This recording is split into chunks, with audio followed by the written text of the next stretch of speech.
In 3, 2, 1. John, are we live? We're live, sir. Boy, was this a fun pre-going live conversation we've already had with Frank. Honest to goodness. Keeping it real, guys. It's gonna be a fun show. It's going to be a good one. It's 41, 42? What are we? 41. 41. Yeah. Thanks, guys, for tuning in. If you can do us a favor, now we have a website, aewheelhouse.com. Definitely go and check that website out. Share it. Keep loving us. Keep following us. We really appreciate it. We're live on Spotify, iTunes, Google Play, Stitcher, soon to be iHeartRadio, all thanks to John's hard work. John, you got any shout-outs? Because I think today is going to be a whole lot of fun with Frank, and I think we're going to take up the whole episode quickly. Well, I do, but I want to hear yours first. Okay, well, my shout-out, and I am not a politics guy. I never, ever, ever talk about politics on social media. I never, ever talk about politics on any platform whatsoever. Right. But we were supposed to have a mayoral candidate on today. He couldn't make it. He was too busy. I just want to give a shout out to a previous guest we had, Gary McCarthy, because for those of you that I haven't spoken to in person, John, at the start of the race for mayor in Chicago, reached out to every candidate and said, hey, we got this little podcast, netcast, that we do every Wednesday at 3 o'clock. I know we're not ABC or NBC or Fox News. Just getting going. We'd love to have you guys in studio just to chat with us. And we reached out to everybody. And one of the candidates decided to come on. And when he came on, he said to us, even before he went on air, my goal is to be able to just chat with anybody at any time. Yep. And, my goal is, he said, Chicago politicians are too far removed from the average person, and they are just not in tune with the average person. So my goal is to go and talk to anybody. Yep. That person is Gary McCarthy. And now that we've gotten to this point and the elections are coming up, again, I have never in the history of social media talked politics, but I do believe there's something to be said for a guy who agreed to come on the show. We were very small, even smaller back then. Correct. And gave us an hour of his time and really stuck by the fact that he wanted to talk to the average person who is not a big newscast. And shout out to him. Because really cool. It was very cool for us to have him in studio. It was. And he took questions that people had written in live just right away. Boom. That's another big piece of it. These people are running for politics, and it's running live, and social media can get viral very quickly. He didn't ask us to ask him anything. He said, ask me whatever you want to ask me. Yep. Didn't filter anything, and said, just run it live. If your guests ask me questions live, happy to answer anything anybody asks at all. Right. And to me, that was really cool, and that'll probably be the first and last time I ever talk about politics on air.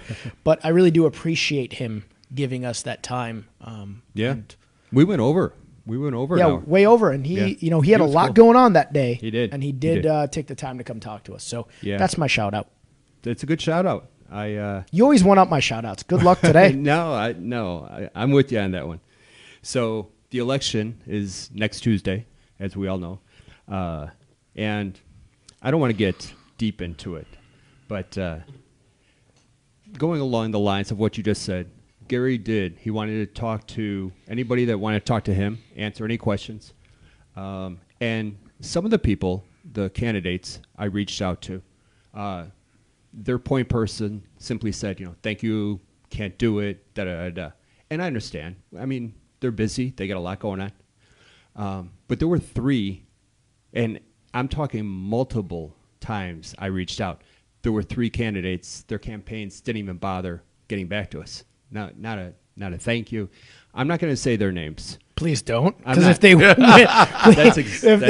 That's right.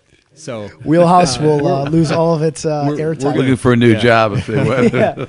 We're gonna let next Tuesday come and go and see how it shakes out. But if somebody invites you, at least have the respect to say no, thank you. That's all. That's how I was raised. Anyways, shout outs. I have 2. Nobody that I know. I saw this morning on the news. I want to reach out, shout out to 2 gentlemen, John Brown and Colby Stevenson. Maybe you saw this. 3 buddies in Utah were skiing. there was an avalanche. One of the buddies got buried under several feet of snow. Colby was already at the bottom of the hill, out-skied it. John hadn't started his run. They both got to this guy, their buddy, and dug him out. He was under the snow, screaming. He had a GoPro camera on, so the underneath the snow got recorded. The whole thing, him That's screaming. crazy. And everything. I haven't seen it. It's awesome. So yeah, it's a crazy story. It's all over social media. So shout out to them for saving their buddy. And then there was an event situation at the border. 3 people were trying to come into the country across the Rio Grande, and one of them started to drown. And Border Patrol jumped in, saved the guy's life, brought him to shore. Naturally, he got arrested, but he could have been dead. And they didn't have to do it because he wasn't on our property, well, the country's property. But they went in, they saved him. And when I started looking into this, I'm amazed at how often that happens. So shout out to Border Patrol for doing their job and going beyond. Cool. That's it, man. That's all I got. Lifesavers today from you. Yeah, absolutely. The Usually their Utah birthdays. thing, man. The Utah, I know. You know, what's funny, the Utah thing almost reminded me of that guy, and I don't know why I did, the guy who just killed that mountain lion with his bare hands. Did you see that, Frank? Yeah. It was all over social media. Some guy apparently got attacked by a mountain lion in Colorado, and he killed a mountain lion with his bare hands. And How did he do it? badass. Did he just strangle him? Or? Yeah, strangled him, but apparently he has a house cat, and he knows how to restrain his house cat by, I guess, holding its back legs down and then somehow like holding it in place. And he was able to do it with a house cat, with a mountain lion, which was Wow. crazy. That's a bit different. Yeah, but he said what he learned dealing with his little house cat helped him be able to defend himself against a Hey, mountain man. lion. Whatever you got to do. Crazy. Yeah. Anyways, I'm going to give this guy an introduction. It's a long introduction because he does a lot of stuff. And it's probably not even as long as it should be. We got Frank Montro on today. He's the owner of Frank Montro Homes with Keller Williams Preferred. He's been a realtor for over 30 years. He's consistently been one of Chicago realtors' top producers. He's a numerous time who's who. He's been in pretty much every real estate publication known to man. He also happens to be one of the most influential and motivational guys you'll ever speak with in person and on social media. So, pretty honored to have you on, buddy. And he's boxing the Real Estate Rumble a second time this year. He's back. Boxing the same guy again. Yeah. We'll talk. Let's talk Rubber, about yeah. that before we get into real estate. Grudge match. Because we were just chatting about it. So Real Estate Rumble, and that's a good shout out too. May 16th, again at the Park West. Our good buddy Ryan Cotter, who is upstairs in the same building, is running it again this year. Always raises a ton of money for Big Brothers Big Sisters. Yep. And it's incredible. I'll be there again, obviously. You're boxing, and I'm not this year, so I'm excited to see you kick some butt. Looking forward to it. Mo, I did it last time to lose weight, and that's the primary goal is to get in better health. So been working out for about 3 weeks, doing the boxing and hitting the gym, and the weight's melting off. I'm excited about that, and I'm excited to get back in to whoop this guy's butt. Last time I ran out of gas. This time I'll have more gas than I need. And you did great last time. I mean, we were talking about it off air. The tough part is these 90-second rounds, everybody explodes for 90 seconds and doesn't really pace themselves. And even me, when I did it for 90 seconds felt harder to do than the 3 minutes. Sounds crazy, but you just try to throw on too hard of a pace for 90 seconds. Yeah, I saw a couple guys that were like in amazing shape, like yourself. After I was by the ring, I heard him say, "I can't breathe. I can't breathe." I mean, these are guys that look like they can run a marathon. You just don't realize, like you said, you can punch yourself out literally in 20 seconds if you're not breathing correctly. Yeah. So it's important not only to pace yourself but also to breathe correctly so you can last. So I've learned a lot through that first experience, and I had a lot of fun. And I just love banging heads. I've always played sports, we're full contact sports, so I don't mind it. I actually enjoy it. And being able to, last time I raised the most money You did. I was out about of to any mention boxer, so I'm challenging myself to hit that goal again this time. So it's fun to be able to lose weight, do it for an amazing cause, and then have fun mixing it up with with another fellow competitor, I mean, it's a great night, bro. I was going to mention, first of all, you look like you're in great shape. You look great. I've lost a ton of weight, thanks. You did raise the most money last time you boxed, and you had the most fans for sure. Because I was walking people down that day, and I know John was there too. But there was nobody else who had as many fans as you did last year. I was 2 years ago. 2 years. 16. 2016. So, okay, yeah. so couple years, 3 years yeah. ago. 3 years ago. But yeah. I remember you definitely had the most fans, and you definitely had the loudest fans. So I'm excited to see it again this year. Yeah, you know, it was humbling to see that, but you know, I think it's just a testimony, Mo, of who I am and what I do, my principles, and I'm just a good, honest, hardworking guy. I'm not a flashy guy, and people respect that. You know, your word is your bond, and you every time I'm in a deal, I want to do the best I can and deliver excessive value. And over the years, am I perfect? Of course not, but I try to be. Yeah. And you know, over the years, people respect that. And when you get, you know, so it's kind of nice to see that, because I know, I mean, it's not because I'm not because I'm a flashy guy, I'm a party or anything like that. It's just, you know, it was just kind of a testament of, hey, this is my hard work paying off by people showing me respect and showing me love. That was, you know, that was a great feeling. And I think you hit the nail on the head. You're maybe one of the most loved guys in Chicago real estate. And there's a ton of really good producing realtors and a ton of them that are very Absolutely. well loved, but there's also a ton that aren't. And I think you're right. It's a great testament to the fact that there's not a single person I've ever met that doesn't love you. And it's because you've always done great work by your clients and by the other side. I always find that in real estate, 90% of realtors are pretty easy to work with, but there is a handful of realtors that really make things miserable, and it just doesn't have to be that way. Somebody wants to sell, somebody wants to buy. Yeah, you got to look out for your client, but let's get them to the finish line together as amicably as we can. Right. I agree, and it's mind blowing. And there's some super successful people, and they have a philosophy like they feel like they have to be the tough guy or the tough woman, and they have to walk all over you. And it's not necessary. No. You get a lot more done. But first of all, I'm not wired that way. I was brought up a certain way. My dad got off the boat from Italy, and he just showed, you know, he was the biggest influence. I mean, what I saw was hard work, and I just saw a ton of respect to people. I saw honesty, and that's what's in my blood. I don't need to read a book. I'm wired through my father. And so I just bring that to the table. And it's really cool. I've got 2 kids in high school. It's really cool when I see those same values, you know, because I got some issues just like anyone else. Everybody does. So, you know, when I see that part, I work to get that my part of that part out of them. But when I see the good stuff in there, you know, it puts a smile on my face. When I see my kids care and they want to help people, that's really good. That's really cool. Because to me, if you don't get it, if you don't understand, we're here to help others, and that's my foundation. And when I see other people, you know, just walk on people and bully them, I'm like, these guys just don't get it. I feel bad. I feel sorry for them. Me too. You know, I mean, you just gotta. Yeah, they kind of they're irritating and aggravating, but at the end of the day, I'm like they burn bridges, and I don't want to send them referral business.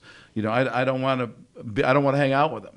You know, I want to hang out with cool people with great energy like you guys, and you know, where we walk away, we better ourselves. Yeah. And that's the way it should be, right? It should be giver's gain, and it's a mindset. I agree with you. I feel bad for them. It's a miserable way to go through life, because you think the way that they conduct themselves in a transaction is probably the way they conduct themselves in their life. Like you said, you're a respectful guy. You hold yourself to a very high standard, and that is something that was instilled in you by your dad, and now you're instilling it in your kids. I'm guessing that most of those people are just equally as miserable when they leave the transaction. It probably is their personality. You would think so. I hope not, but I've seen it happen quite a bit with those people as well. Yeah, it stinks. What did your dad do when you guys immigrated here? So my dad, he got a job working in a factory for Pratt & Whitney Airlines. So he worked in the factory, and they liked him so much. He grew up in poverty. He grew up in a 16 by 12 room, and with his mom. That was it. That was the bedroom, the living room, the kitchen. It was, like the side, a little bit, probably a little smaller than this, than the studio here. It was, there wasn't a whole lot to do, a lot of stuff in there. But my dad quickly found out how important it was to work hard, and so he was an insanely hard worker. He was right. They picked up on it, and he was treated people fairly. So they started to send him to school. So they sent him to Worcester Polytech Institute, and which is near. I grew up in Connecticut, and they started helping him get his further his education. Then he got into middle management. So he graduated in middle management for Pratt & Whitney Airlines. So that was really cool. And I used to love going to his work days because I could see the respect everybody had around him, and that was cool. I wanted that same thing. I wanted, I wanted people to like me. I mean, it's important. I mean, I obviously can't get everybody to like you, but it's important to make others feel good, and that's what he did. He did that by respecting other people, and so that's an important part of my life. That's amazing. And what got you into real estate? Well, that's an interesting story. So here, I'm like, what do I want to do? What do I want to do? My parents wanted to be a doctor, so I took all these, right? And I didn't want to be a doctor, but I took all the advanced placement courses in high school, the sciences, maths, calculus, all that, and I got all straight A's, and I was because I worked my butt off. Yeah. Well, I wasn't the brainiac guy. I outworked everybody, and so what happened was when I was in college, I'm trying to figure what do I want to do. I say, these accountants, these accountants for these big 8 accounting firms, they're making like $200,000 a year. Okay, that's cool. So I got suckered in by the money, not even paying attention to who I was, what I was. So after 3 years working for one of the top firms in the country, I woke up one day. I'm like, I am just miserable. I'm miserable. I hate going to work. I'd rather be sweeping floors or something, So I decided to quit. And before I did that, I took a personality test, and that was a game changer because the personality test told me it said like how I was wired, and then I'm like, no wonder I don't fit. And it said it had a list at the end. It was the DISC test. At the end, it had like the top 50 jobs, business jobs. And, from 1 to 50, 50 being the ones that I would suck at, and 1 being, the ones that I'd be really good at. Guess what? Number 48 was accounting. That's why I was miserable. I mean, I could do the numbers and stuff, but I just wasn't supposed to be there. Right. So lesson learned. I needed to be in a job where I was more connected with people in a sales management type job. So then I got my license, my direction in life, and so both of my kids have taken a personality test. We know what how they're wired. I already are they wired them. Like you? I don't want to interrupt. No. Okay. Oh, actually, my youngest one is pretty close to me. Okay. My oldest one is like a Mother Teresa. I mean, he just when he was younger, when he was like 7 years, I think he was 7 years old. I said, "Hey, Spencer, what do you want to do for a living?" He goes, "I don't know, Dad. I just know I want to help people." I mean, I fell to my knees crying, and I was so happy, that he got it. But, my other kid's more the, type A driven, This guy is the high I, the social butterfly, loves gathering around with people, loves, so he's got the helping others gene off the charts. So that was really cool. But, so the one thing that I always recommend people is, look, there's a ton of things you can do in real estate. I mean, it's endless. Sure. And if you plug in to the wrong socket, you're going to be miserable. And that socket that you belong in could be right next door, and you're missing out. So I always tell people, take the personality test. Find out what you're really like. Because to me, God's made everyone, we're all different. Sure. And I think you and I may be wired a little more like, John seems more like the social butterfly type. I mean, may be Yeah. wrong. You know, he may be I'm a more talker. the He's a talker. the easygoing, the talker type. You know, on my test, it said the easiest way to the best way to approach Frank is go in a room, present the facts, get the solution, get out of the room as fast as possible. Before he can question you back. Right before he throws you out, basically. Yeah. So yeah, I had one of my workers come in a room and say, hey, you're not going to believe this. I got a story to tell. Let me tell you the story. I said, no, I don't want to hear the story. So I heard the other admins laughing because this is a new admin. When she walked out, they said, hey, look, this is how you approach Frank, especially in the middle of the day. He's not a guy that likes to sit around and hear stories. But, so pulling back to that, that's just the way I'm wired. Doesn't mean I'm a bad guy. I always thought it meant I was a bad guy until I took the personality test. I'm like, okay, this is who I am. This is who I really am. Now let's go find where I fit. Where can I utilize my personality to make a difference in this world, to make a huge dent in this world, rather than, I got a job and I'm just going to be miserable. After 3 years, I just said, this ain't no.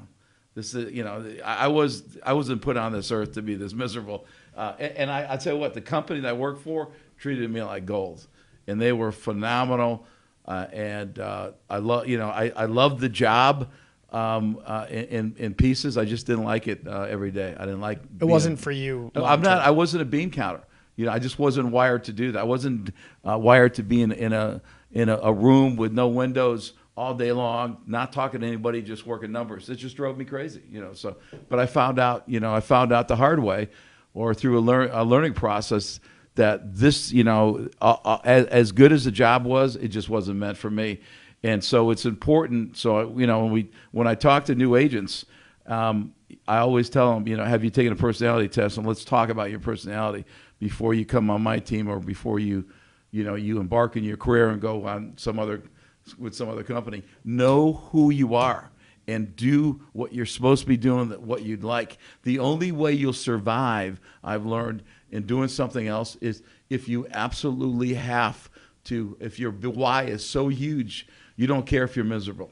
If you have, for example, let's say you have a sick spouse, and if you don't keep the money and you can't buy the medicine for her, that you don't, then that pain of having a job that you don't like is overridden by that, by that issue. But if you don't have an extreme why, you're going to get burnt out after a while. And that's why people say, I'm burnt out with my job.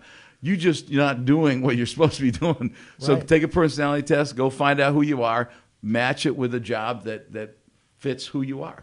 I got to take that because I've never taken one. Oh, you got it. I would be curious to see if I have it spot on. Now, I do a couple different things, and I really enjoy the coaching and training of people. So I wonder where in that spectrum I fall. Because my dad's a doctor, and he immigrated here, had a very difficult time when he first immigrated, worked really hard, and I watched kind of the same thing, how much he respected people, how much he loved what he did, how hard he worked. We had nothing growing up to when he became successful, and he always wanted me to be a doctor. And I got through 3 years of college, pre-med. And I'll never forget the day I went to tell my dad that I don't want to be a doctor. I was literally frightened. I'm like, and my dad was a very laid back guy, but he said, I'm going to let him down. I'm going to let him down. And I'll never forget, I was like, Dad, I don't think I want to be a doctor. And just kind of looked up from the desk, and he's like, then what do you want to be? Like, there was not another job in the world. And I said, I think I want to go to law school. And then I got through law school and realized, I didn't love the law, but I loved the business side of law. I loved running the law firm and being a business person. So I'd be curious to see where I fall in that spectrum, because I've had my careers have taken a couple different lives of their own. One thing you touched on was the personality, and I guess I've never taken a personality test or suggested to my agents to take one, but somebody asked me a question recently that said, what do you think is one thing you can't teach to realtors or change in a realtor? I said, whoa, that's a pretty good question. And I said, I don't think I can change their personality, was my actual response. And it was for a magazine article, and they didn't air that as one of my answers, but I never thought of giving them a personality test. What a brilliant thing. Because you really can't. Who you are is who you are. Who you are. That DISC, that DISC test, also has like a job match section too. So it gives you it tells you how to treat the person. So like you would treat me different. If you knew how to treat me, you would treat me differently, and you would differently than you approach John. So certain things, you could say to me will motivate me or demotivate me. Right. And likewise, John, if we were working for you, I mean, that's the upside of having the personality test is how to approach your people and not, accidentally demotivate them. Yeah, it's the love languages, they call it. There's a book, right. the different love languages. And Same thing. Actually, Reno and Tony, shout out to them over at Neighborhood Loans. They bought me that book, and I haven't read it. I'm going out of town tomorrow. Maybe it's you just motivated me to maybe take that book with me and read that and take a personality test. Hopefully it doesn't say something outlandish that I have to go do. No, you know what? The nice thing about personality tests, there's no right or wrong. Right. It's who you are. You find out, it's like we're in this world and there's no roadmap. Hey, look, I know if I go to San Francisco, I know there's going to be maybe 4 general routes that will get me there. And for my life, there is no map. There's no instructions. There's no like, hey, Frank, you're supposed to be a doctor. Mo, you're supposed to be an attorney or whatever. We have to figure it out. And so to me, the aha moment, one of my biggest aha moments was when I took that DISC test, it made me realize I just did my homework and found out who I was, because I can guess who I am but I still, having that job match as well too gives me an idea of okay, so this type of job, okay, now I kind of understand it. I need to be around people. I need to get that feedback of helping people and see their joy. Those are things that make me happy. So I want to be around a job like that, not in a closet, just cranking out numbers, which I'm good at doing, but it just doesn't make me happy. And eventually I burn out because I'm not utilizing the skills that I was given. I'm interested in the psychology behind that and reading what types of questions they ask you and how your answers to those questions kind of direct you to that. It's going to drive you crazy? You're going to be answering these questions. Why are they asking me this stupid question? Didn't they just ask me that question 2 minutes ago? Wait a minute. They just asked me that question. This is the third time. But each question is it's like slightly different. And then when you read your report, you're like, every person said, how in the world? Wait a minute, this is me. How did they? I answered these stupid questions. How in the world did they figure that out from these stupid questions that I answered? It's crazy. I haven't seen one person that said, "Well, this clearly isn't me." I'll tell you a perfect example. So, I remember when I had the test analyzed, and when I went to when I joined Keller, I had the test analyzed. So Colleen Bozinski was going through and saying, "This is your strengths," and I'm like, "Yeah, that's me. Yeah, type A personality. Yeah, that's me." And so she goes, "Now here's your. Now we're going to cover your weaknesses." So I'm like, "Yeah, okay, yeah, right. Okay. This is going to be quick." Yeah, right. And she goes, I know I can't swear on here, right? Oh yeah, you can. This is not. Let loose. So okay, swear away. All right, so I'll say exactly what I said. She goes, "Your biggest shortcoming is." She goes, "You're oversensitive." I go, "That's bullshit." She goes, "Gotcha." Then I went home and I was kind of semi-depressed. I'm like, wow, man, I am really oversensitive. I started analyzing. Then I talked to my wife and I said, hey, Donna, I said, "Am I oversensitive?" She goes, "You're joking, right?" Then I talked to my. She goes, "We just haven't told you that before." Right. And then I'm talking to other realtors that are associated with me. They're like, "Of course, yeah, right, duh." I'm like, wow. But, it's funny how you could be blind to a lot of stuff, especially your shortcomings, and then it comes right out and it hits you like a ton of bricks. So that test is spot on, and, be careful what you wish for kind of thing. But it's good. It's great to know who you are. Yeah. I mean, I really, it was extremely helpful because it allowed me to find my path. Now I know I'm not taking Route 66 to California. I'm taking 94 or whatever, and that's going to be my happy route. And that's made all the difference. And so I definitely encourage everyone and anyone, take the test, find out who you are, because you're going to better find your way through life than taking a guess. Well, I think I am. Even when I didn't realize I was oversensitive, but when I let go of my pride. And I thought, I'm like, wow, man, I can't believe I reacted that way. wow, I'm still like over to this day. I always ask my wife, hey, am I being oversensitive about this? She goes, yeah. When you're aware of it. Yeah, You're you're totally Now aware of it. Right now, you become aware of it, Right. and you can deal with it. And you go, okay, I'll let this thought go. Because otherwise, I'm like, that son of a, Yeah. And she goes, you're overreacting again, Frank. I'm like, oh, okay, all right. Because Got he it. probably loves slipping it in there. Yeah, oh when- yeah. when You that know, happens. you know how they do. You know how they roll. But it's self-awareness. I think as being a business owner and as a realtor, and you also do other stuff within real estate. As a business owner, I think one of the most important things to be is self-aware, because especially as a leader, when you're leading a team of people, if you're not self-aware, that's a dangerous thing as a leader. Yeah, because you may be treating somebody the wrong way, not even know it, or even being aware of other people on your team too, and other people in your business. If they become self-aware, and they may be like, wow, you know what? I really hate working with buyers, man. I just want to work with sellers.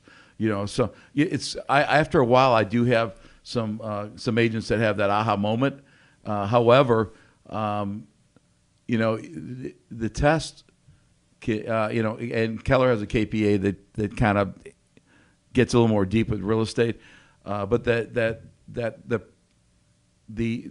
test allows you to get a base of direction who you really need. There's some people that should be in the back room. They shouldn't be talking to people. And once they see the disc test, and if they're low I, they may not like talking to people. They might not be the business for them at all. So they may be better. Plug in somewhere else, like you said. Yeah, tech end, being your social media person. Maybe being an admin, just processing files. Doing something that would match their personality.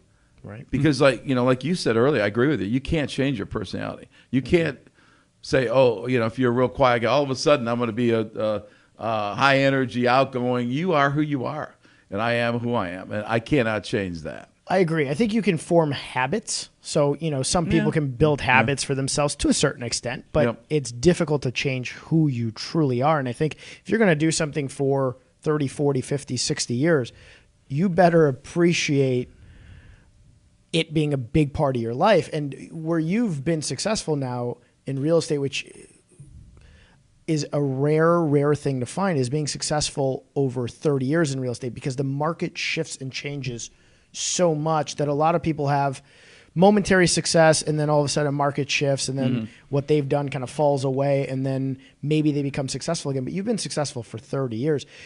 Do you believe it's a combination of the fact that you're doing what you should be doing, and then obviously you touched on the fact that hard work was a big part of what you do? Yeah, so that's a great question. And so I have my philosophy on longevity. And so I've seen people struggle, never get off the ground, and I've seen people go up to the top and lose everything. So there's a couple things. You have to be, number one, you have to be adapting at a high level. So the business is ever changing. So if you're not, every day I'm thinking about new business. And so under that umbrella, thinking of new investors, talking to new agents, talking to new areas of thinking about new areas of development. That's a constant everyday. If you see my to-do list, I break it down with those things. I'm always looking for. We're always developing, getting ready, always changing. If you don't look, the biggest epic fails that I've seen in this business are people that build big businesses, and the market is always shifting. The market never goes like this. It's always doing this, and sometimes big dips and big wins. And you have to be anticipating it. You have to be shifting with the market. When it zigs, you got to zig. When it zags, you got to zag. I've seen people get too comfortable, and they're like, "Well, I'm not changing, and I'm not. I've been successful for 5 years, and I'm not changing." And I've talked to some of my clients, and I've seen them just crash and burn. And I remember I had one client. I was on my 5th meeting with him, my 5th luncheon with him. I'm like, please, will you please, make these changes? I mean, your business is already starting to crash. And so he lost everything, man, including his marriage. And he just refused to change. You know, he was just too. So you have to stay humble. You have to stay humble, and you have to be willing to change. And it's you have to understand in this game, it's not a fixed business. It's a real estate is a living, breathing entity that's always growing, always shifting. And if you have that mindset and you run your business, and everybody, and I teach everybody on my team too, you're a CEO of your own business. You have to run your own business. So if you see things shifting, changing too, I need to know about it, you know, as well. So I've got a lot of feelers out there. I do a lot of reading. You know, the other thing is mindset.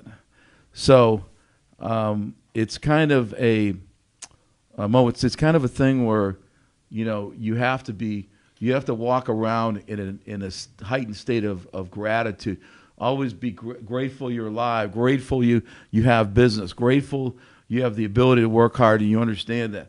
At the same time, you can never be satisfied. If that makes any sense, you're absolutely. You know, you have to you after the big wins, you celebrate, then you get up and say I'm better than this. I'm always searching for that next level. I'm always searching for today. You know, I was telling one of my agents this morning, I said, let's go out and find that next level, man. Let's go out and be our best version today, but let's get to that next step. So the problem with people in general is we have that gene where we naturally like to seek comfort. We don't want to seek pain, you know. So when we're pushing, the problem is this: life is pain. If you're failing, you're not gonna be able to pay your bills. That's a different pain.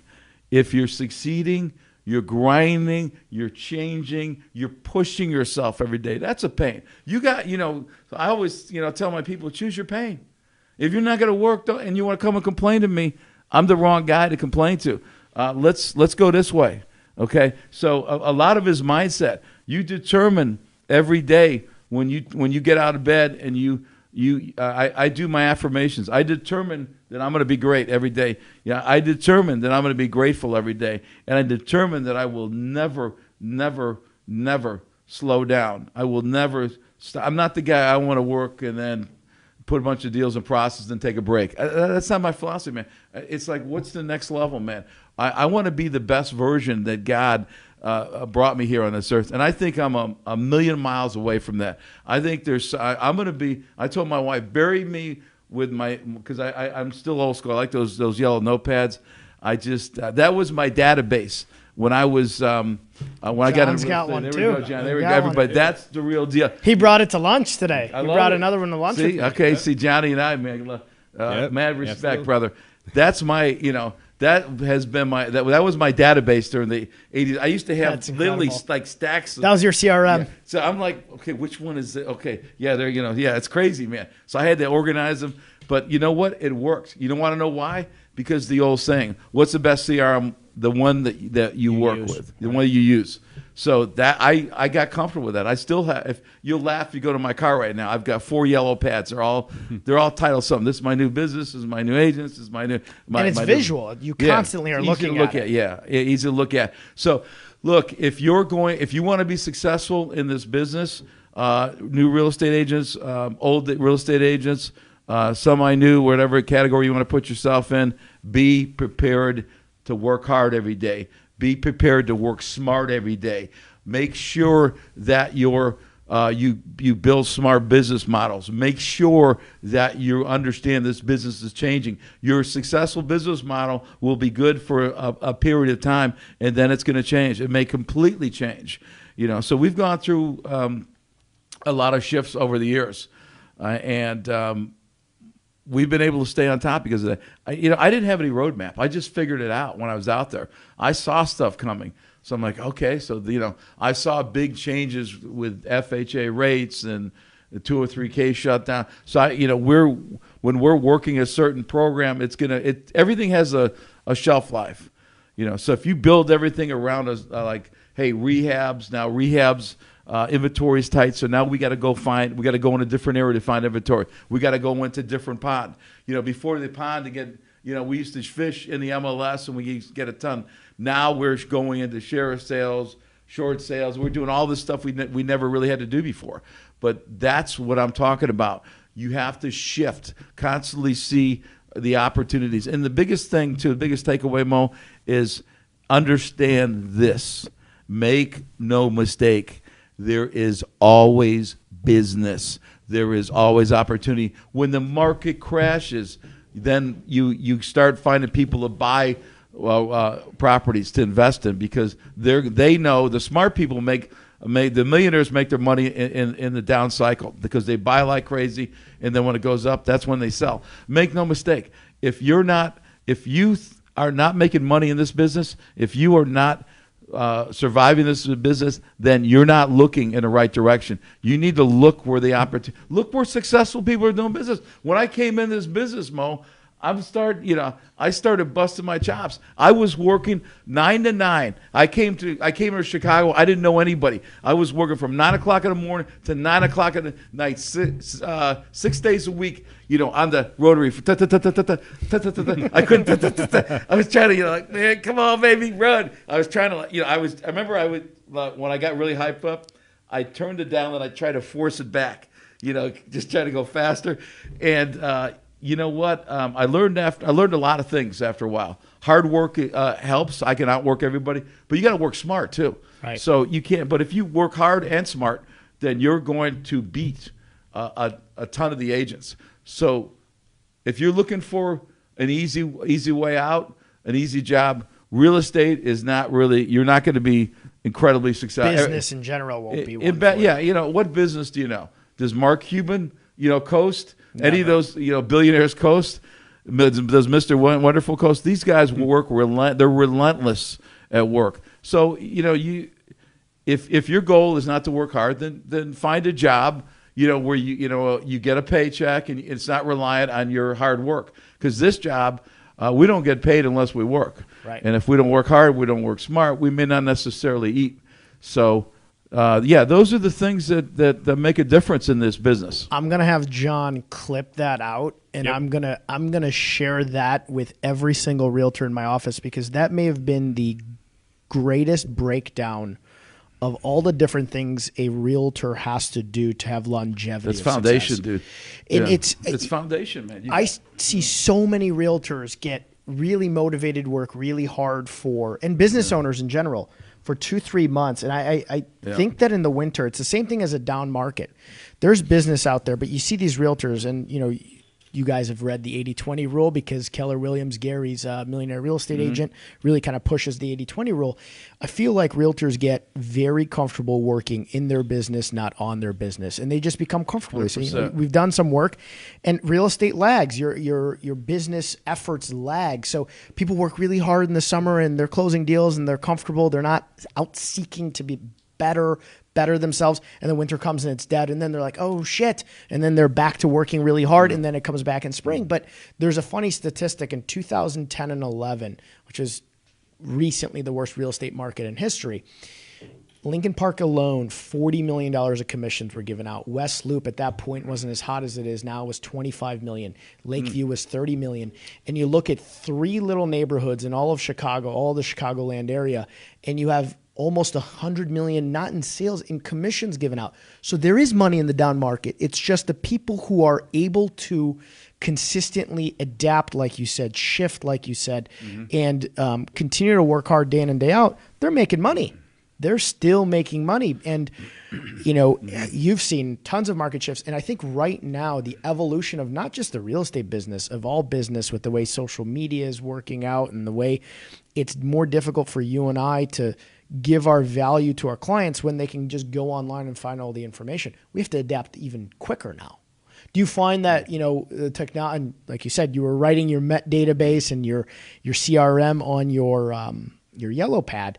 Do you find that even in the last couple of years, it's the shifting and the evolution has had to be more dynamic and faster? Yeah, but at the end of, so there's all these philosophies out there. Like one of the, the philosophy was technology is going to take over, the real estate agent. They're going to be out. So. So this started back when the internet came. Oh my God, the internet's here. Realtors are done. We're still working. MLS came online. We don't need realtors anymore. Yeah, you do, because you need someone to give an opinion of the area. You know, technology can only do so much. You know, you've got all these these groups that buy nationwide, and they're all tech driven. Now the problem is, you look at a property, you look at and you do the numbers, and yeah, a lot of times they're right, but a lot of times they're wrong, because guess what? The ceiling heights in the basement are low, so you need to spend another $20,000 to dig down. They don't catch all that. Right. You know, so technology is, to me, is a resource. It's a help, but it's not an end all. Realtors will never ever be eliminated. You know, and there's all this money from Wall Street with all these different organizations, and they're all banking on technology to take over. You know, the Redfins, the Zillows, and all that stuff. And some of those companies aren't doing very well, and so they're banking on starting up mortgage companies, all these ancillary services. Right. But this 1% brokerage thing is it doesn't attract the top agents. So they're not getting the top agents. They're not going to get the top agents branding, the top agents services. But yeah, I mean, I think here's what I think. I think technology is great, because it is a wake-up call to realtors. So what's going to happen is you either step your MF game up, or you can go take a seat on the bench, bitch. Because I'm telling you right now, what I love is I love competition. I love somebody comes and beats me, because it just brings my juice. I go back to the drawing board. Okay, how can I add more value? What can I do? How can I go faster? You know, what services do I offer a seller? What services do I offer a buyer? Is anybody else there doing anything different? What can I add in? I want to be the best of the best. Now, you're either going to think that way, or you're going to think, oh man, you know, 70 to 80% of people look online. I'll give you an example, which drives me crazy. This is nuts. So I'll have an agent, call me up and say, hey, I just want to know if you got any contracts on it. I want to show it tonight. I'm like, yeah, of course I got 3 contracts on it. Or they're like, forget it. She goes, I'm not getting in a multiple offer situation. I mean, that hasn't happened to me once or twice. It happens to me a lot. Those kind of agents ain't gonna be around, much longer, because the market's getting, more difficult. The inventory is tight. You have to figure out ways, creative ways. So you get demotivated, or you say, okay, now I'm gonna find out how good I am. I'm gonna test myself. I'm gonna figure out ways to find inventory, ways to do deals. I'll give you an example. So, okay, let's say you got a dilapidated property, and you're like, man, I can't sell this. Yeah, here's a new way to sell it. Hook yourself up with a 203K lender. Okay, and then sell it. Look, we'll sell you this house, and we got a contractor in place for you. And here's some pictures of some of the work that we do, and we're gonna build you your dream home. This house is what you need. And so when you're out showing homes and you can't find anything, say, hey, how about if we look at this dilapidated house here, because it's got all the right room dimensions, and I bring in a contractor, and we rehab this to the 9 with all your color choices and everything. How's that sound? I mean, you got to think outside of the box, baby. But see, if everything is easy, like it was in the 80s, or it's actually the early 2000s. The 80s rates were crazy. We never talked about rates when they were like 18.5%. Yeah. Your monthly payment, what's the interest rate? Your monthly payment is, $760. Yeah, but what's my interest rate? Your monthly payment is $756. Yeah, but what's the interest rate? Your monthly payment is $56. Okay? So, I mean, back then you kind of shied away from the interest rate, because otherwise people would have a cardiac when they heard they're paying 18% interest rate, credit card interest rate. But, now, I mean, with the market the way it is, you have to step up your game. I agree completely. I tell everybody, bring on technology. All it's going to do is force the realtors to elevate themselves to a higher level. And I agree. Realtors are not going anywhere. Setting aside, I agree. A Zestimate can't tell you that the ceiling's 6 feet instead of 7 feet, or if the updates have been done. But I also think it's such a big life decision that the general consumer, it's not buying a pair of shoes or even going on TrueCar and buying a car. It's such a large life decision. They still value the input of somebody who's a professional. And I think if you can't acknowledge that now they have access to some of the information you have and provide a service and a knowledge that's higher than they're able to find online, then yeah, you're screwed. You're gonna be getting the F out of the business.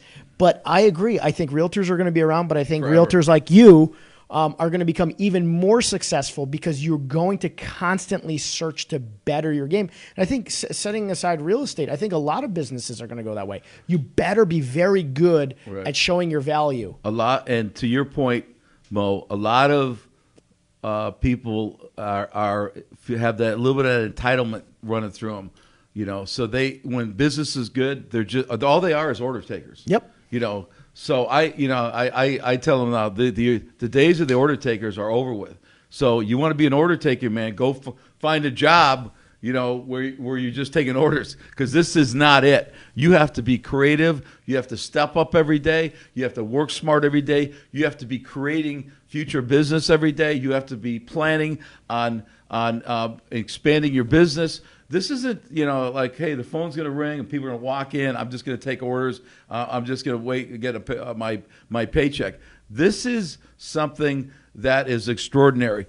And so it requires extraordinary effort every day. It requires all-in, relentless effort every day. Those are the people that are going to stay on top. Now, I do, the other thing I do too is affirmations. So I remind myself every morning, hey, this is who you are. Don't worry about what's flying through you. Some days, it's like a chore to get through the day. Your mind is, I don't know what's going on with me. I just get these crazy thoughts all day long, and I just keep moving forward. But there's days, when these affirmations just dial in, man, and it's just like all these crazy great ideas come and things roll. So, a lot of times what comes at you really doesn't define who I am. What's your morning routine like? Do you have a routine that you stick to? Yeah. So I get up, I say some quick prayers, and then I go straight into gratitude, and I name 5 things that comes to me, and that nothing puts a smile on my face faster. I smile, and first thing is I get up, I say, thank you for allowing me to live this day, so I got to enjoy my family. Then I instantly bend over and pray and say and go straight into gratitude. Then I open up on my phone my affirmations, and I go through everything. I am responsible for my success. What does that mean? That means that I take this day by the balls and I attack it. I go right through everything. I remind myself that I have to create a heightened sense of urgency in my mind. When do we most act?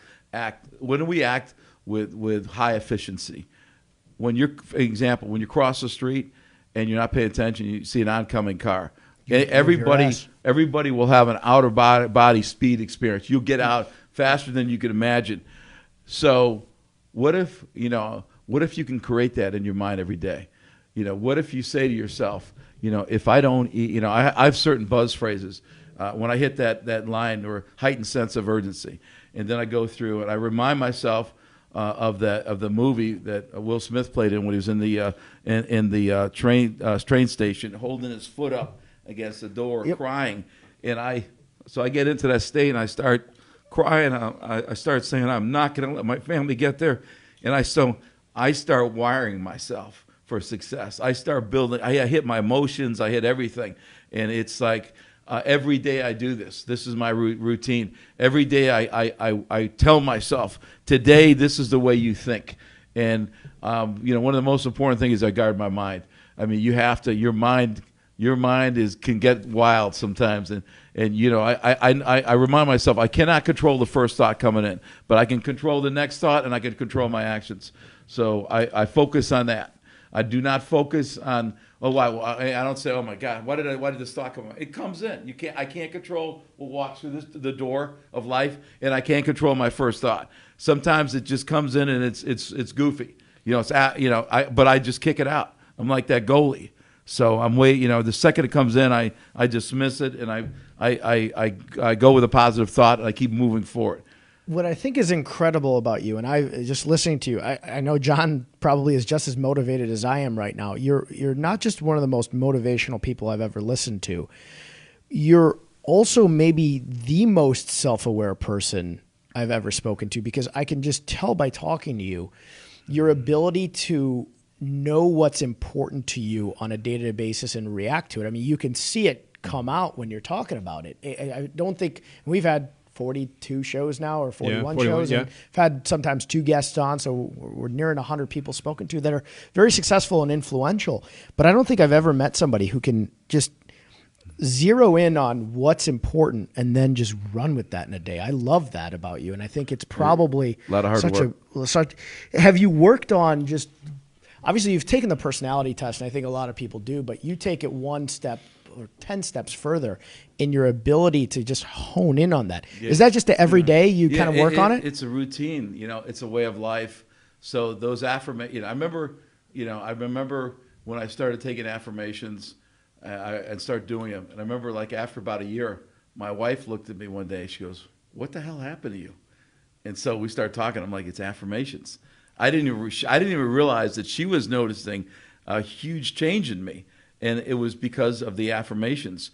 But I'll tell you this much. Here's what I believe.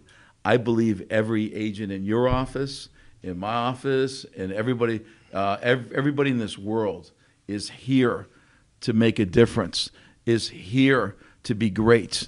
I don't believe anybody was a mistake, an explosion of atoms, whatever you want to call it, reject. I believe everybody is great. And what we have to do is find out what that greatness is inside of us, and then wake that up every day, and then go be relentless and go out and change the world, help others get what they want. And that puts a smile on my face, and then I get what I want. So, Mo, it's like this world's got it ass backwards. Let's get all the toys and get all the fast cars and all the stuff, and that's the cool thing. No, it's not. Money that doesn't bring happiness. What brings happiness is creating a mission and to help others, and to go out and help others, get them, put them in a great place, and then you will get rewarded. And I get so much referral business right now because of the years and years and years of serving others. And there's nothing bad or about that. It's the right way to live. And when people catch on to that spirit, they make a difference in a lot. You want referral business too? You get referral business when you help other people. I mean, you got to ask for it as well too. You got to constantly ask for it at the appropriate times. But you can. I get referral business. People just call, "Hey, I heard you this." Hey, and I don't do that by accident. That isn't there. I've got a purpose, a plan every day, and I execute it. But every agent out there, especially. I want to send a message directly to you. You are perfect in God's eyes. You are perfect in God's eyes. It's time for you to wake up and realize who you are and become great, because that is why you are here on this earth. You're here to be great, and you're here to help others, and you're here to put a big dent in this world, just like you guys do with that Chicago Rumble. That's a big dent, and you're helping other people. And it's not about getting mine and what can I get and look at all I got. It's about elevating other people into better places.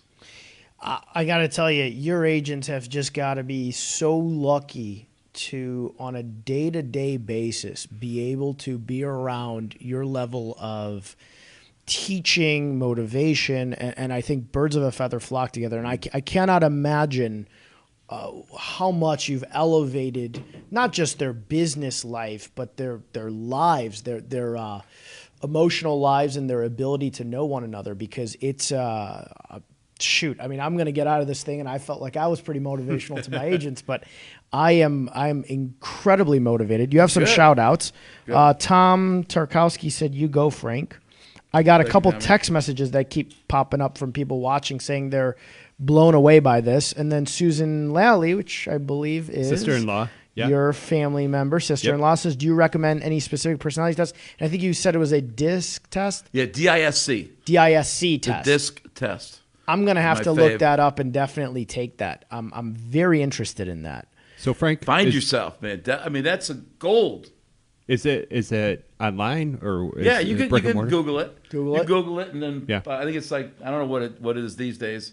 Probably $300 to take it. Okay. Best investment you can ever make in your life is to find out who you really are, because you're not given a book that No. tells you who you are. You Right. got to kind of figure it out as you're going through. But this accelerates your understanding of who you are. Yeah, I read a lot, Crazy, and, dude. and you're right. I read a lot of different stuff, and I listen to Audible a lot because as realtors we're in the car a ton.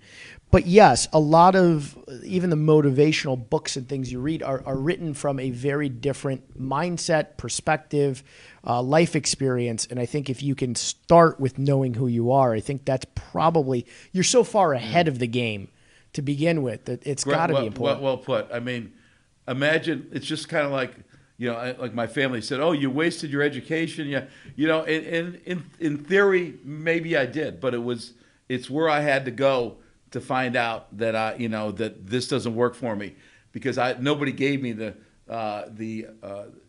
opportunity or the thought to do the personality test. So now, like, I want to make sure my kids do that. I want to make sure they're heading in the right direction, so they don't take a wrong turn and come in and have to U-turn it, 3, 5, 10 years from now, or else live their life, in a fraction what they should be. Because you can't, if you find a job that you are designed to do, you're going to excel, and you're going to be making more money, and you're going to be helping people, and you're going to make a big difference in this world.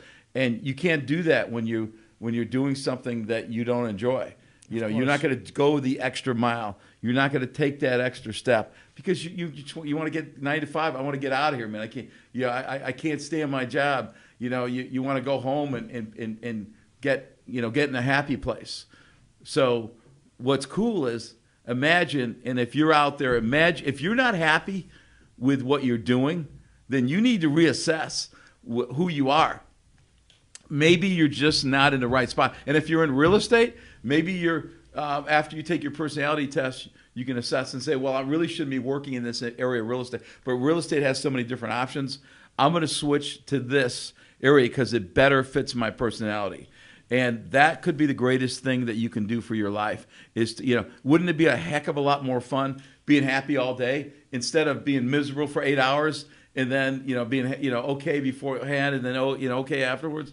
But I enjoy what I do. I have a blast of what I'm doing. At the core of it, I say this all the time, and this is something that it's probably not an affirmation that I have every day, but I live my life based on this, and I should probably think about it every day, is that we all have one life to live. And it is a very miserable thing to waste the time that you have because A, you're never going to get it back, and you truly have one of these lives.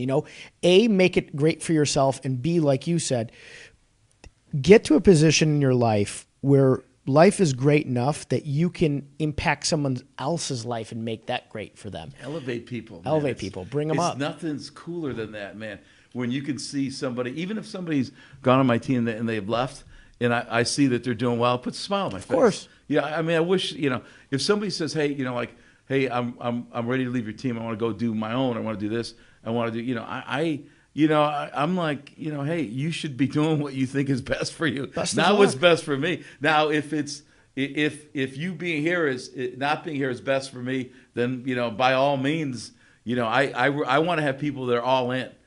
So it's when you're on a team, if you're not all in, you shouldn't be there. Right. Yeah, that's important.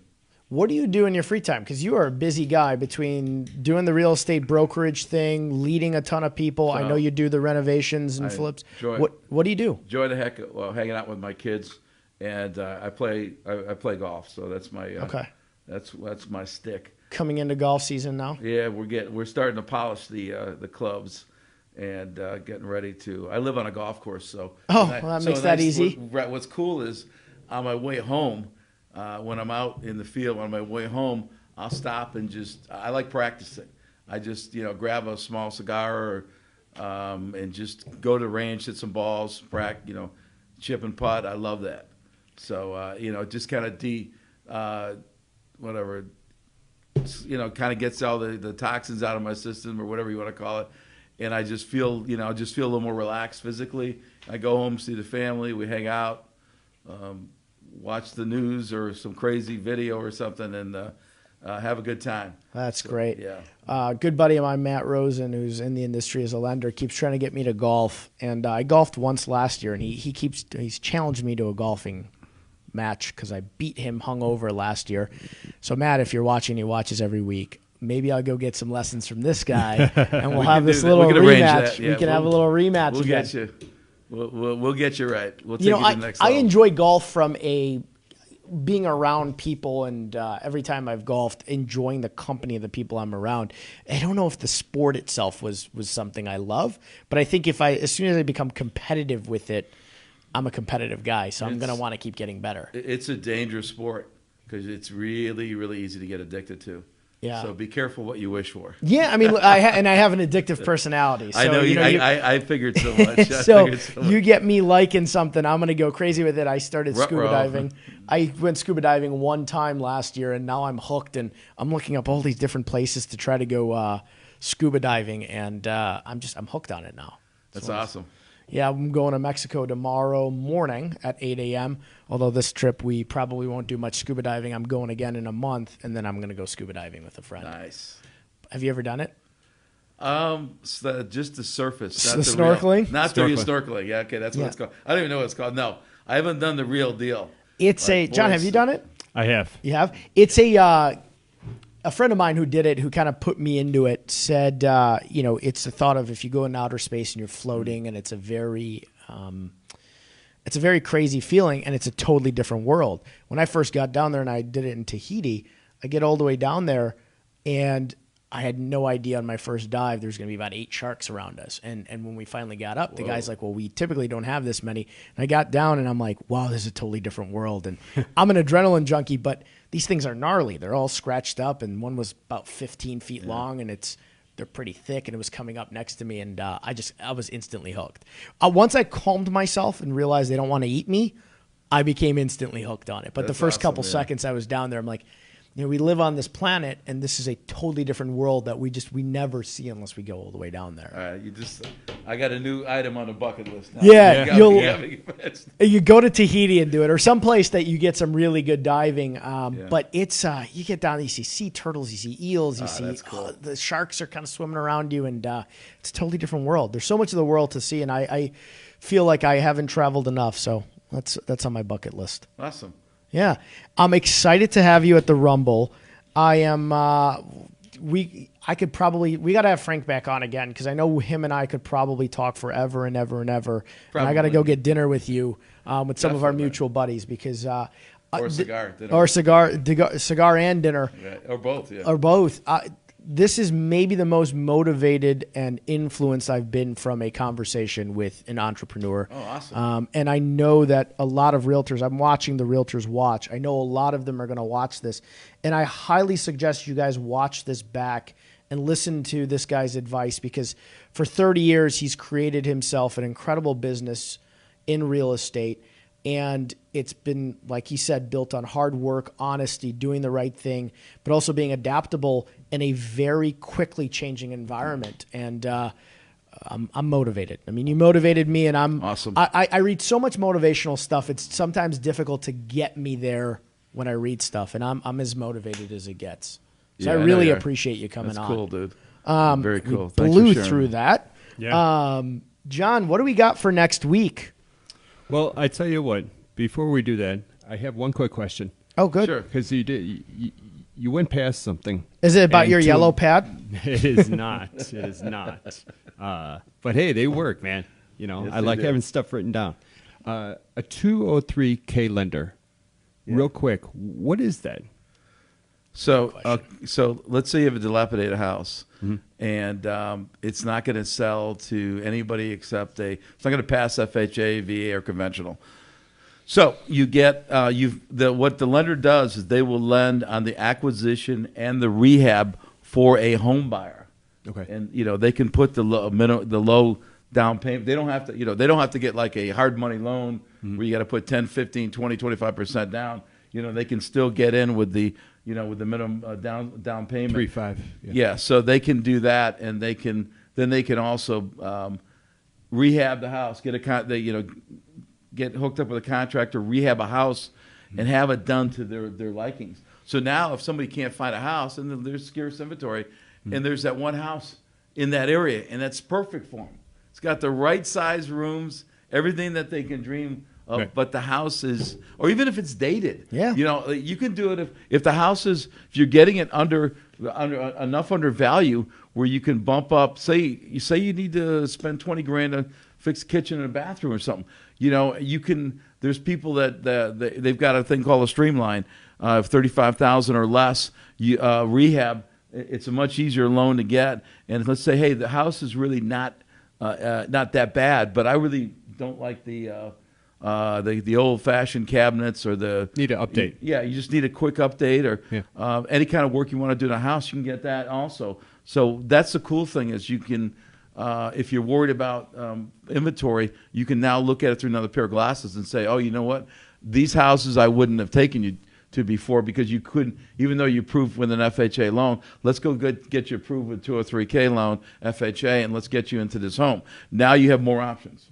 Very good. That's troubleshooting for you from a realtor who at a very high level. And I love that he mentioned that because so many realtors don't even consider it because they're afraid of learning about a 203K. And they're like, oh, I heard that it's really difficult to get approved for. Right. And then, he's touching on the streamlined versions of it. And you get that situation a lot where somebody finds a home, like you said, that might even be a perfect home for them. And they're like, after I put this money down, I don't have the money to do the kitchen and bath. And my wife just doesn't want this house. Yeah. But 90% of realtors will not think outside the box and do what this gentleman does. And these kind of times force you to level up. And so the ones that level up, and and if you don't know what you're doing, find a lender that's closing a lot of deals, a 203K lender, or ask agents in the industry that are doing it, and ask them who go to Success, follow the Success trail. Go find out people that are doing it that have had success with it. Who would you recommend? Then go pair up with. If you have a listing that is, and you can't sell it because it's dilapidated, find a 203K lender. Advertise that on your listings. You can buy this 203K. Call my lender. Think outside the box, guys. Step up, level up, baby. Very good. The reason I wrote it down as you were talking, and I was listening to what you were saying, and we've had a lot of realtors and people in the industry on the show, and I never heard the term, and so I jotted it down because I wanted to ask at the end of the episode because that was great. That's great advice. You're chatting to one of the best of the best of the best. Bam, bam, bam. I figure while I have him here, might as well ask. And soon to be Knockout King on May 16th at the Chicago Real Estate Rumble. Get your license so it's not an exhibition. Daggone it. Yeah. Yeah. Well, hey, Take that belt home. Oh, well, you're going to get a belt, and I think if you KO him, it doesn't really matter. You win. Uh-oh. You're going to have Very to good. stop him. Very good. Next week, yes, we do. We've got a great show. It's going to have to go a long way to live up to this. But next week, we have Christy Ross, who is the co-CEO of TastyTrade.com. Wow. It is online investing, multiple platforms. They do all kinds of shows with tips and tricks and insights on stocks, but also options, futures. It's astounding. She's brilliant. Also, super cool guy named Eric Bayless. He is the owner and CEO of the Big Onion Tavern Group. They have multiple locations in Chicago, and I reached out to him. Big Onion gave a lot of money towards Gaming for Green last year. Oh, cool. Yeah, so Our guest I last went to several of their locations, and they were all very generous. So you're going to enjoy them. I'm It's going to be a excited. great show. Yeah. Very excited to chat with them both. Absolutely. And that'll be next Wednesday at 3 o'clock. I'll 3 o'clock. hopefully be a little bit more tan than I am today. Hopefully. Because I will be flying back on Tuesday from Mexico. I'll bring you back something. I'll bring you back something next week. Some All right, tequila. everybody, you heard that. So I'm going to I'll hold. present. I'm I'll gonna present hold it on to the show to you next week. I love presents. I'll take it. Absolutely. You have no idea what I'm bringing back from Cancun, That's- but it'll be that's something true. interesting. Very good. See what I can get past customs. So I think that's it for us. Yeah, absolutely. We went well over, and Yeah, we did. Thank And you I again know- for coming on. My pleasure. I'm motivated. Anytime. I will be watching this back again tonight as I work out because Absolutely. I am motivated. Thanks All a right, lot, guys. Frank. Thank you. Thank you. In 3, 2, 1. Thank you so much for that one. Yeah.